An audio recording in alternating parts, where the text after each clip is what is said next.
Olá, eu sou o Júlio e eu quero falar aqui um pouquinho sobre autossabotagem. Esse é o episódio 3 desse projeto aqui, onde eu falo sobre coisas do dia a dia, coisas que permeiam aí a minha mente que eu gostaria de compartilhar com você. Então vamos lá, o episódio 3, autossabotagem e como o seu inconsciente te ferra. Para falar sobre autossabotagem e explicar o que é a ideia do inconsciente, eu vou usar a ideia do inconsciente freudiano, que é originalmente de onde surge a teoria, e dizer que grande parte aí dos... Vou falar não necessariamente psicólogos, mas tem uma galera que é meio coach, que está vendendo curso, e que está te explicando errado o conceito do inconsciente. Freud não propõe que existe no cérebro uma estrutura física que é inconsciente. Quando Freud falava que existia inconsciente, pré-consciente e consciente, ele não estava falando de estrutura física. Ele entendia que a mente e o cérebro não são a mesma coisa. A mente está no cérebro, mas ela é intangível, e para que ele pudesse desenvolver teorias e aplicações, ele precisaria esquematizá-la de alguma forma. Então ele traz uma estrutura fictícia para ficar mais fácil de desenvolver a abordagem, tá? Então, o que seria o inconsciente? E aí no livro Totem e Tabu, o Freud fala que em alemão não existia essa palavra que é o correspondente nosso para inconsciente, Acho que, se não me engano, em alemão era o Bewusstsein, que era consciente, e aí ele colocava o Unbewusstsein se tornaria o não consciente.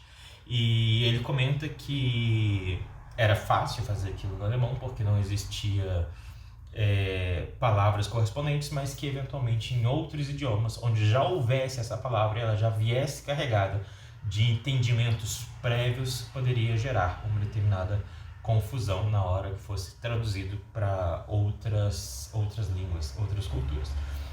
Então, é entender que a semântica da palavra, tá? Então, vamos lá. Quando fala inconsciente, está dizendo não consciente, não com entendimento, Quando ele fala que uma pessoa é um cientista, ele é um estudioso, ele é cientista de alguma coisa. É um cientista político, é alguém que estuda, alguém que tem conhecimento sobre política. Então, até se você for pegar até alguns desses neurocientistas de YouTube, eles são estudiosos da neuro, eles são conhecedores da neuro. Eles não estão indo para o laboratório, eles não estão desenvolvendo artigos, eles não estão desenvolvendo pesquisas ou escrevendo artigos ou qualquer coisa desse tipo, tá? Eles estão estudando algo, têm conhecimento de algo, que no caso é um conhecimento da neuro, tá? Então são neuroconhecedores, neurocientistas. E a ideia desse consciência é você ter ciência, ter conhecimento daquilo. Então, quando você fala do inconsciente, você está falando do não conhecimento, ou então do não conhecimento de algo. E isso é confuso a princípio na parte da semântica, mas é isso, assim, eu não tenho consciência de algo, eu não tenho ciência de algo, eu não tenho saber a respeito de algo. Então, quando Freud falava isso da mente, ter o inconsciente na mente, estava falando de uma série de comportamentos e reações, pensamentos, coisas que fazem parte do nosso dia a dia, dos quais a gente não tem conhecimento de onde surgiram. E isso pode vir, por exemplo, dos seus pais, o jeito de falar, o jeito de pensar a respeito de algo, a postura que seus pais tiveram, ou que seu um irmão, ou um amigo que você convive muito, que você pega trejeitos dele sem ter conhecimento daquilo. Talvez você já tenha passado por a situação de você estar numa roda de conversa, você está falando qualquer coisa com alguém, você está sendo você, e alguém fala assim, caramba, você fala igualzinho seu pai, ou nossa, você é igualzinho seu irmão, nossa, você falou igualzinho ciclano, você agiu igual Beltrano, você, sabe? Alguém diz que você tem um comportamento, um jeito, alguma característica que é natural sua, mas que é igual de outro. E você fala assim, cara, não, nada a ver. E aí outra pessoa fala assim, não, é verdade, igual. E aí você passar a prestar atenção naquilo, você vai perceber. E agora você vai ter ciência, você vai estar consciente de que você tem alguma característica que é daquela pessoa. Até então, isso era inconsciente. E isso não é só comportamento. Às vezes a forma como a gente pensa sobre dinheiro, a forma como a gente lida com os nossos relacionamentos amorosos ou de amizade, a forma como as pessoas se comportam em relação a políticos ou a pessoas que têm posturas políticas diferentes da dela ou iguais às dela, muitas vezes elas não têm consciência de como elas reagem. Para elas é automático e as pessoas estão cada vez no automático, então elas estão cada vez menos conscientes, elas estão cada vez mais inconscientes dos próprios comportamentos, pensamentos, sentimentos e tudo aquilo que engloba o que faz dela ela.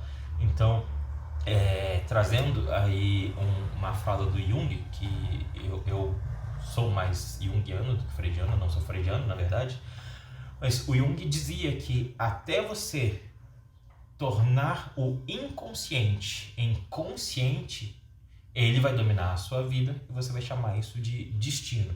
Então, muitas pessoas, quando você já não viu um amigo seu ou uma amiga sua que termina um relacionamento com alguém e passa um tempo, está namorando uma outra pessoa que é exatamente igual ao ex ou à ex dela, e aí você fala assim, cara, tá namorando Joãozinho, pô, Joãozinho é igual Marquinhos.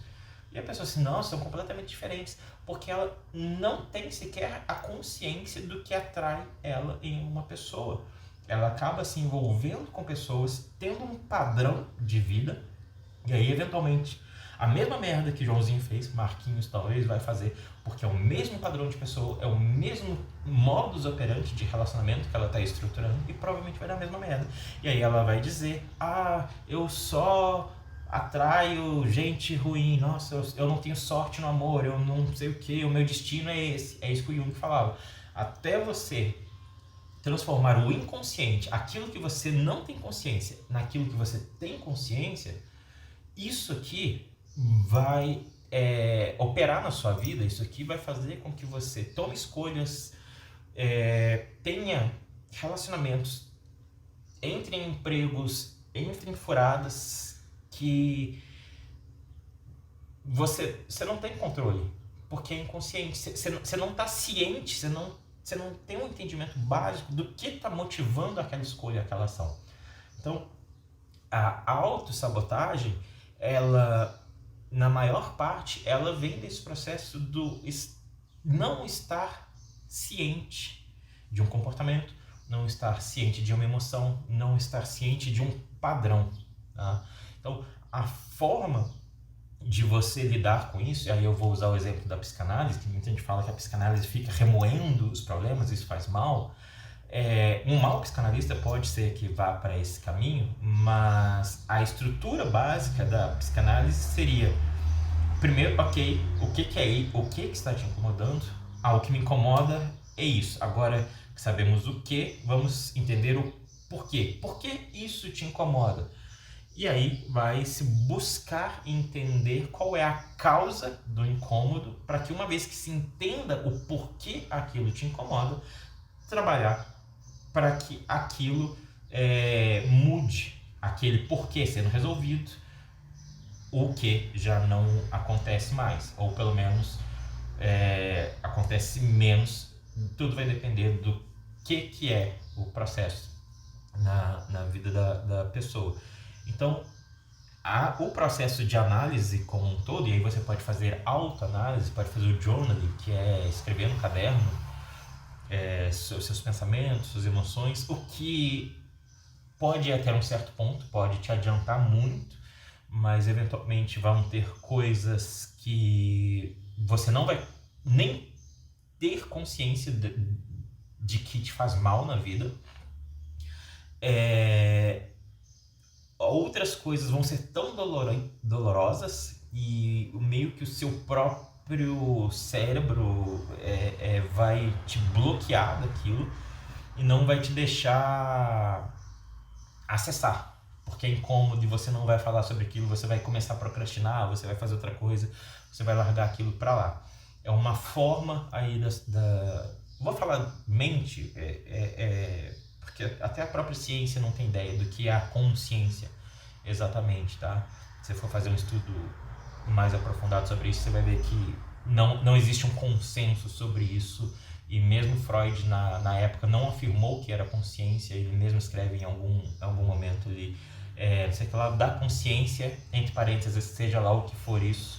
Então ele não propõe dizer o que é a consciência, mas existe um caminho onde você pode fazer sozinho, existem caminhos onde você pode fazer com amigos, rodas de conversa, e existem coisas que você só vai conseguir na terapia, falando sobre aquilo que te incomoda, para entender por que te incomoda, para daí resolver a causa. E aí, resolvendo a causa, as coisas podem ficar mais fáceis, ou pelo menos a partir do momento que eu tenho consciência do porquê que tal coisa acontece, mesmo que eu não possa resolver esse porquê, eu posso evitar entrar nesse lugar, tá?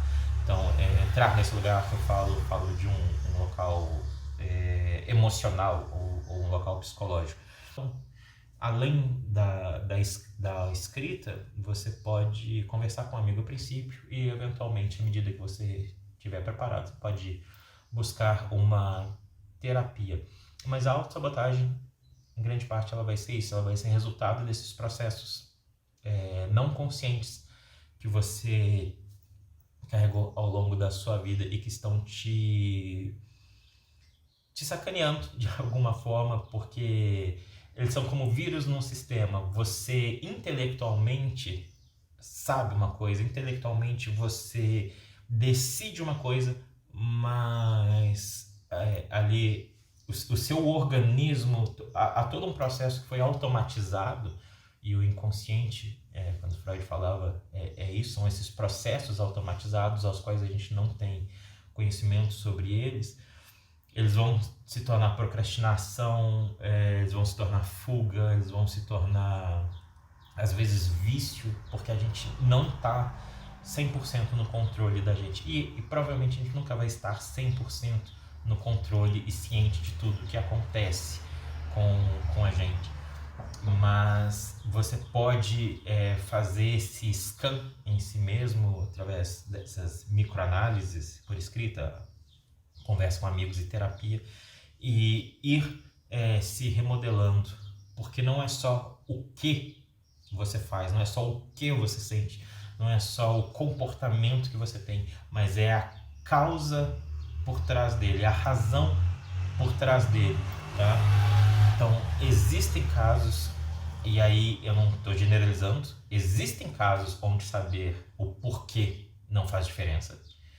E existem casos onde saber o porquê vai fazer diferença, sim.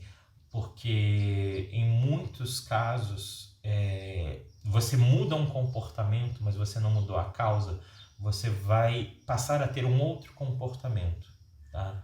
Então, se você tem, às vezes, um comportamento que te faz evitar uma determinada situação de estresse, vamos supor que seja falar em público, e existe uma causa por trás disso, que talvez seja uma exposição, talvez no seu passado você tenha tido uma exposição a alguma coisa, a opinião alheia que tenha sido constrangedor, talvez uma professora numa sala de aula tenha falado algo e tenha sido constrangedor, e agora você evita falar em público.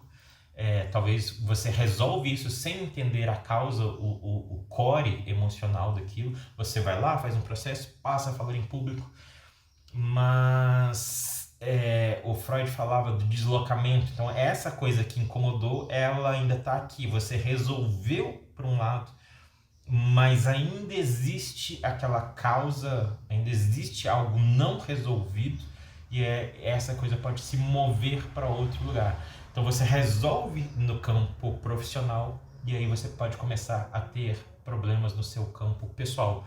Você pode começar a não falar mais com seus amigos, pode começar a ter aquela neura de meus amigos são invejosos, que eu estou me dando bem na minha carreira, e aí você começa a se distanciar deles, porque você está fazendo, você fez um deslocamento, a exposição que você não estava tendo no campo profissional, agora você está tendo, e agora você passa a evitar a exposição no campo pessoal. E você vai achar razões intelectuais para isso, dizer que seus amigos são invejosos, ou que você não pode confiar em ninguém, que você não deve se abrir com ninguém, e esse tipo de coisa. Então, entender de onde vem aquele processo, entender que não necessariamente ele é real hoje, ele foi real naquele momento. O Jung falava disso também, questão de, chama isso de complexos, né? A gente fala muito sobre complexo de superioridade, complexo de inferioridade, eu falo melhor sobre isso em outro vídeo, mas é que o complexo ele é difícil de resolver, porque ele tem gatilhos específicos em momentos específicos, tá? Então, em outro momento posso falar mais sobre como o complexo funciona, mas é isso, uma vez que você resolve algo, ele tem outras ramificações que às vezes estavam inativas, mas uma vez que você fechou essa saída aqui, que ele se resolvia evitando essa situação, você agora lida com essa situação, mas a causa que o movimento emocional ainda existe, então ele vai se manifestar em outro lugar. E eu falo que é muito complicado resolver complexos porque eles se manifestam em situações muito específicas e dentro da terapia às vezes é difícil você ter ciência ou estar consciente de todos eles. Então é bom estar sempre atento a como a sua vida caminha, como você se sente, como você pensa, como você responde a determinadas situações. O que você odeia, o que você ama sem causas aparentes ou apenas, talvez intelectualmente. Às vezes a gente é muito passional a respeito de algo e tenta justificar isso de forma racionalizada, sem compreender que existe uma passionalidade ali. A gente acha que a gente está sendo extremamente intelectual, mas na verdade a gente está sendo muito passional. E a maioria das pessoas que eu conheço que são muito racionais, na verdade elas têm uma grande dificuldade emocional de lidar com as situações. Então, finalizando aqui o lance da autossabotagem, é isso. Encontre as falhas não conscientes e você vai reduzir as suas autossabotagens e vai melhorar aí os seus resultados na sua vida. É isso aí. Valeu. Até a próxima. Tchau.